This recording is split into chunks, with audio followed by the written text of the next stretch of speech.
सबसे प्यारी है, माँ तू जग में न्यारी है। माँ तू सबसे प्यारी है, माँ तू जग में न्यारी है। अपने आंचल में रखना, अपने आंचल में रखना। हमें वरदानों से भरना। माँ तू सबसे प्यारी है, माँ तू जग में न्यारी है। माँ तू सबसे प्यारी है, माँ तू जग में न्यारी है। पिता, पुत्र और पवित्र आत्मा के नाम पर आमीन। आप सबों को जय यीशु। हम लोग इन दिनों में पारिवारिक रिश्ते के विषय में, पारिवारिक जीवन के विषय में, पति पत्नी के बीच में किस प्रकार प्रेम का जीवन जीना है, परिवार को किस प्रकार हम स्वर्ग जैसे बना सकता है, अनेकों बातों पर हम लोग मनन चिंतन करते आए। आज के इस क्लास में परिवार टूटने का और लोगों को दुख कष्ट और घर नरक बनने का एक कारण बताना चाहूंगा। इस क्लास को ध्यान से सुनने और अपने जीवन में इसके अनुसार परिवर्तन लाने का प्रयत्न भी करें। विवाह हमें मालूम है एक पवित्र बंधन है। ईश्वर ने नर नारी को एक बना करके पति पत्नी के रूप में दो परिवार से, दो स्वभाव का, दो माता पिताओं के, इस प्रकार दो जगह से पति और पत्नी को, स्त्री और पुरुष को पति पत्नी के रूप में एक बनाया। ईश्वर ने उन्हें जोड़ा है। इसलिए ईश्वर ने भी कहा, जिसे ईश्वर ने जोड़ा उसे मनुष्य अलग ना करे। परिवार को नरक बनाने का एक बहुत बड़ा कारण शक की बीमारी। यदि परिवार एक पवित्र बंधन है, वो विश्वास एवं समर्पण के नींव पर खड़ा है। विश्वास एवं समर्पण के नींव पर यह परिवार टिका हुआ है। शक करने का मतलब हो गया अविश्वासी बनना। उस नींव को, उस मजबूत नींव को खोखला बनाने वाला कार्य। इसलिए आज का इस क्लास को ध्यान से सुन करके अपने जीवन में ये जो बीमारी, एक बीमारी है, इस बीमारी के लिए ट्रीटमेंट की जरूरत है, अच्छे काउंसलिंग की जरूरत है।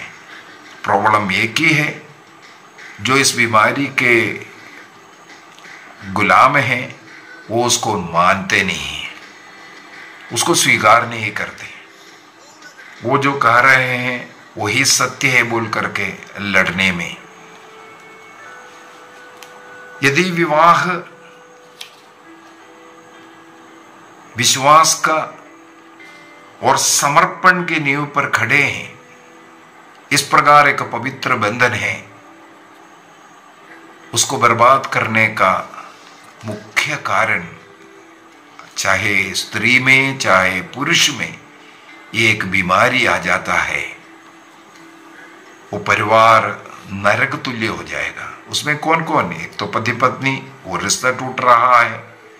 जहां स्वर्ग जैसे प्रेम के जीवन जीना है, इस शक के कारण दोनों में तनाव रहेगा, लड़ाई झगड़ा रहेगा, और उस कारण संतानों में, माता पिताओं में, अन्य रिश्तेदारों में, अड़ोस पड़ोस के साथ अच्छा प्रेम संबंध नहीं होगा, क्योंकि हर चीज को शक की नजर में देखना शुरू करते हैं। वो परिवार को बर्बाद करते हैं।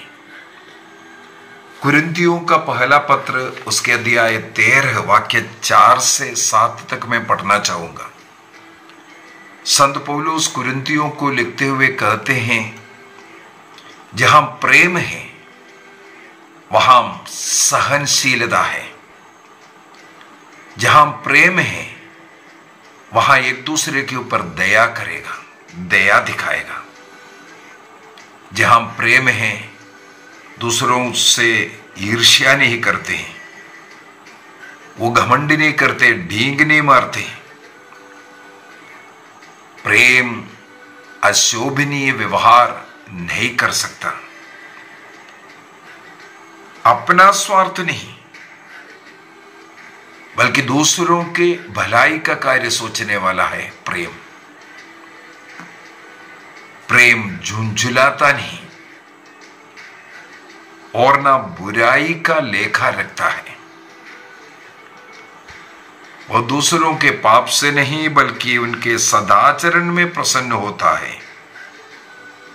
वाक्य 7 में लिखा है, जहां प्रेम है वह सब कुछ को ढकता है, सब कुछ पर विश्वास करता है और सब कुछ की आशा रखता है और सब कुछ को सहन कर देता है। यदि विवाह एक प्रेम बंधन है, ईश्वरीय प्रेम उस विवाह में पति पत्नी के को जोड़ता है, एक बनाता है, उस प्रेम बंधन के विरुद्ध में इस अविश्वास का शक करना। एफेसियों का पत्र को भी मैं थोड़ा सा पढ़ना चाहूंगा। एफेसियों का पत्र दिया है 4 उसका वाक्य 2 के अंदर, एफेसियंस चैप्टर 4 वर्स 2, वहां पर संत पौलुस एफेसियों की कलीसिया को लिखते हुए कहते हैं, आप पूर्ण रूप से विनय, सौम्य तथा सहनशील बने, प्रेम से एक दूसरे को सहन करें और शांति के सूत्र में बंद रहकर ये उस एकता को बनाए रखें। पूर्ण रूप से विनय बनना है, सौम्य बनना है और सहनशील बनना है। तब हम प्रेम से एक दूसरे को सहन कर पाएगा, क्षमा कर पाएगा, स्वीकार कर पाएगा, आदर कर पाएगा। इसके बाद परिवार में शांति बनाए रखने के लिए शांति के सूत्र में बंध कर उस एकता को बनाए रखो। इसके लिए हमें प्रयत्न करना है। विवाह एक साक्रमेंट है, संस्कार है। उस संस्कार में, उस विवाह संस्कार के द्वारा हमें पवित्र आत्मा मिला है। रोमियो का पत्र दिया है 5 वाक्य 5 में लिखा है, ईश्वर का प्रेम पवित्र आत्मा के द्वारा हमारे हृदय में उमड़ता है। विवाह में पवित्र आत्मा हमारे हृदय में वो इस ईश्वरीय प्रेम दे करके, प्रेम में पति पत्नी को एक हृदय, एक मन, एक तन बनाता है। तो पवित्र आत्मा हमें जोड़कर रखा है, लेकिन ये बीमारी परिवार को तोड़ता है। इसका मतलब ये शैतान से आता है। शैतान एक के मन में इस प्रकार का विश्वास का, शक का ये बीज डालता है। हमें मालूम है उत्पत्ति ग्रंथ अध्याय 3 के अंदर शैतान जब हेवा के पास आया, उसके मन में इसी प्रकार का एक शक का बीज डाल दिया। ईश्वर ने बोला, जो भले बुरे वृक्ष का स्पर्श तक नहीं करना, उसका फल नहीं खाना, तुम मर जाओगे। शैतान आकर के कहा नहीं। तब उनका मन में आया, देखने में इतना लुभावना है, खाने में कितना स्वादिष्ट होगा, इसका मतलब ईश्वर ने जो बोला है वो गलत है, ये जो बोल रहा है सही है। वो फल तोड़ते हैं, खाते हैं। एक डाउट मन में डाला, शैतान का कार्य है, शैतान का कार्य है तो परिवार में शैतान को अवसर नहीं देना। एफेसियों का पत्र दिया है 4:27 में संत पौलुस बोल करके दे रहा है, आप शैतान को अवसर नहीं दोगे। और पेतरुस अपना पहला पत्र दिया है 5 के अंदर कहते हैं, शैतान जो तुम्हारा शत्रु है दहाड़ता हुआ सिंह की तरह विचरते रहता है और ढूंढते रहता है किसे फाड़ खाए। तो शैतान को अवसर नहीं देना हमारे वैवाहिक जीवन का सुख को, आनंद को, शांति को वो बर्बाद कर देगा। इस प्रकार चाहे कोई भी कारण हो, अनेकों कारण हो सकता है, हर व्यक्ति में अपना अपना कारण हो सकता है इस शक का बीमारी बढ़ने का, उसको समझ लें। एक ही उपाय है, अपने जीवन साथी पर आंख बंद कर कर भरोसा करना शुरू कीजिए। उनको किसी के साथ देख रहा है, किसी से बातें करते हुए देख रहा है, या देरी से आ रहा है या कहीं जा रहा है, उसमें शक मत कीजिए। विश्वास और भरोसा, यदि वो गलत रास्ते में भी जा रहा है, आपका विश्वास, आपका भरोसा, आपका प्रेम उस गलत रास्ते से उसे बचाएगा। शक करने से, लड़ाई झगड़ा करने से, यहां वहां धा करके देखने से, मोबाइल चेक कर रहा है, वो चेक कर रहा है, वहां खड़े होकर देख रहा है, पता नहीं कितना कितना पुलिस को पीछे लगा रहा है, इससे आपको कुछ नहीं मिलने वाला। इसके द्वारा आपका जीवन और बर्बाद होता है। यदि आप पूर्ण रूप से अपने जीवन साथी पर विश्वास करेंगे, भरोसा करेंगे और प्रभु के हाथ में उनको दे करके प्रभु को उनके लिए धन्यवाद दीजिए, स्तुति कीजिए, इसके द्वारा प्रभु ने बचा सकता है। यदि कोई गलत रास्ते में भी जा रहा है, आपके शक करने के कारण, आपके लड़ाई झगड़ा करने के कारण आप कुछ नहीं प्राप्त हो करेगा। हाँ, शैतान को एक अच्छा अवसर मिला, अन्य लोगों को, जो दुश्मन लोगों के लिए एक अच्छा अवसर मिल गया आप लोगों के जीवन को बर्बाद करने में। वो उसमें खुश रहता है। तो सबसे पहला यही कार्य है, आप स्वयं प्रभु पर आइए, प्रभु में विश्वास कीजिए, प्रार्थना कीजिए, अपने जीवन साथी के लिए रोज धन्यवाद देना, प्रार्थना करना और उनका आदर करना, उनके लिए प्रभु को धन्यवाद देना, ये उनको बुराई से, गलती से सब सुधार सकता है। फिलिपियों का पत्र दिया है 2:3 में भी संत पौलुस फिलिपियों को लिखते हुए कहते हैं, आप दलबंदी तथा मिथ्याभिमान से दूर रहे। मिथ्याभिमान माने झूठे अभिमान। आप दलबंदी और मिथ्याभिमान से दूर रहे।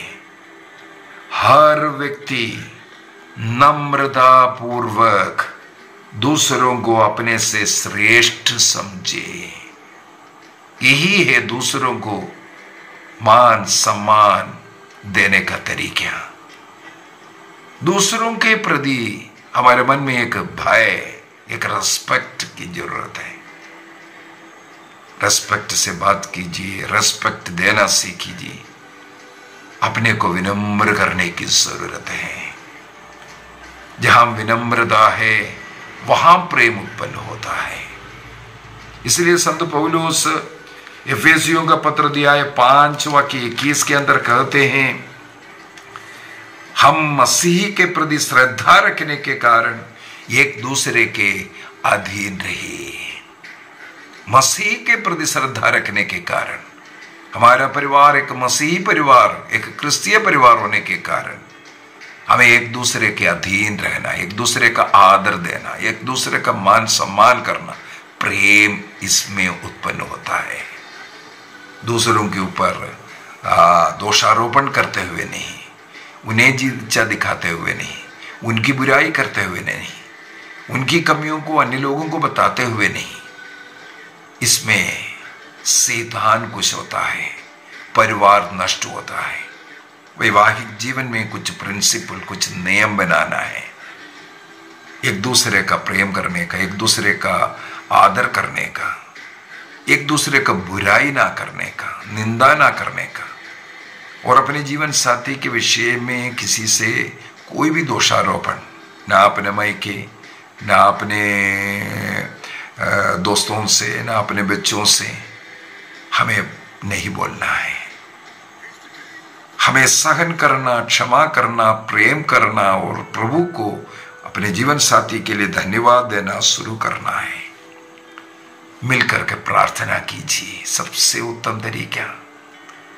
रोज साथ में बैठ करके प्रार्थना कीजिए, एक दूसरे का हाथ पकड़ करके बैठिए और घर के जो भी बातें हैं आदान प्रदान कीजिए। एक प्रकार का क्योंकि पारदर्शिता हमारे बीच में होना जरूरी है। कोई भी हिडन एजेंडा, कुछ भी छिपा छिपा खेल, ये सब बंद करना चाहिए। इसके द्वारा हम इस बीमारी की एक प्रकार का एक इलाज कर सकता है। बैठ करके मिल करके प्रार्थना करना, एक दूसरे का हाथ पकड़ करके बैठिए, बातचीत कीजिए। अगर मन में कुछ बातें हैं तो उसको पूछ लीजिए और विश्वास कीजिए। जितना अधिक डाउट लग रहा है उतना अधिक प्रार्थना में आइए, डाउट को दूर कीजिए और विश्वास को बार बार प्रकट कीजिए। यह बहुत जरूरी है। इसके द्वारा आप अपने स्वयं के जीवन को बर्बाद कर रहे हैं। नाना प्रकार का बीमारियां आते रहेगा, शारीरिक एवं मानसिक अनेकों बीमारियों का जड़ यही है, अविश्वास। केवल आपका ही नहीं, आपके परिवार, जो घर में लड़ाई झगड़ा शुरू होगा, वो देखने वाले बच्चे, उनके जीवन को भी बर्बाद कर रहे हैं। और जुड़े हुए भाई बहन, माता पिता, सास ससुर, सबके उस रिश्ते में आप जो कटास लेकर के आ रहा है, जहां मिठास होना चाहिए वहां कटास लेके आ रहा है। इसको इसलिए बंद करना बहुत जरूरी है। स्वयं का स्वास्थ्य के लिए इस प्रकार का डाउट जब भी आता है उसको निकालने का प्रयत्न करना, बार बार प्रभु में आकर के, प्रभु के सामने जीवन साथी के अच्छाइयों को बोलते हुए, विश्वास कर रहे बोल करके, अपने विश्वास को प्रकट करते हुए, एक दूसरे के सामने अपना प्रेम विश्वास को प्रकट करते हुए ऐसा जीवन जीना और कोशिश करना जीवन साथी को ठेस पहुंचने वाला कोई भी ऐसा हरकत हम ना करें। एक क्लास और लेना है। हमारा वैवाहिक जीवन विश्वास के नींव पर खड़ा है, इसलिए उस विश्वास का विरुद्ध जो भी कार्य है, हमें अविश्वास का कार्य हमें छोड़ना चाहिए। हमारे जीवन में ऐसे कोई कारण ही ना आवे जीवन साथी को दुख पहुंचाए, उनके मन में डाउट लगे। इसलिए वो जो पारदर्शिता हमें हमारे वैवाहिक जीवन में हमेशा रखना जरूरी है। एक दूसरे को छिपा छिपा कुछ ना करें और हृदय खुल करके प्रेम करने वाला, वहां शांति है, वहां आनंद है, वहां स्वर्ग है। तो मैं इसलिए भी ये क्लास लिया है। कई ऐसे परिवार से मिले हैं, बातचीत किए हैं, जहां ये शक के कारण परिवार नरक जैसे, चाहे वो स्त्री हो चाहे पुरुष के साइड से, दूसरों के जीवन को नरक बनाने वाला, इस कारण अनेकों बीमारियां होने का, और घर में शांति नहीं है। मुझे आज भी याद है के रिट्रीट के लिए गया था। एक सिस्टर 2 बच्चों को मेरे पास लेके आया मेरे काउंसलिंग के लिए। वो बच्चा रो रो करके ही बोले हम अपने घर नहीं जाना चाहते, हम घर नहीं जाना चाहते। उस सिस्टर से अनेकों बार बोला हमें कॉन्वेंट में रखो। उन बच्चों से बात करने के टाइम पर ये पता चला घर में बहुत झगड़ा है। मैंने उन बच्चों से कहा क्रिश्चियन परिवार का नहीं, पर भी मैंने उनसे कहा कल थोड़ा अपने पेरेंट्स को लेके आइए। बच्चे गए, पेरेंट्स के साथ अगले दिन आए, मैं बैठे उनके साथ। वो पत्नी इतना अधिक शक करने वाली, अपने पति जो कुछ बिजनेस करने वाला व्यक्ति है, हर चीज में रोज घर में लड़ाई झगड़ा। उनके नजदीक भाई के ही बेटी का कोई विवाह है, उस विवाह में उस घर में जाने के लिए नहीं दिया, क्योंकि शक शक शक इतना अधिक शक बढ़ करके वो परिवार को नरक। वो बच्चे रो रहा है, बोले घर नहीं जाना चाहते, और वो पति रो करके मेरे से कुछ बातें बोला, कलेजा फट जाता है। किस किस प्रकार पत्नी डाउट कर रहा है, और वो दिन रात कोशिश कर रहा है ऐसा कोई अवसर ना हो।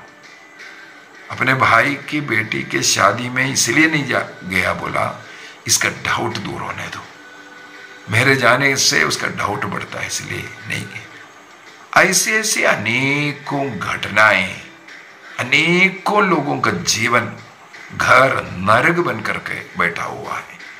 कोई अपने जीवन साथी को ऐसा डाउट कर रहे, अपने मम्मी के साथ डाउट कर करके बोल रहा है, पता नहीं बोल भी नहीं सकता। ऐसे ऐसे बीमारियां, ऐसे ऐसे डाउट, और आंखों के सामने फिर दिखना भी शुरू हो जाएगा।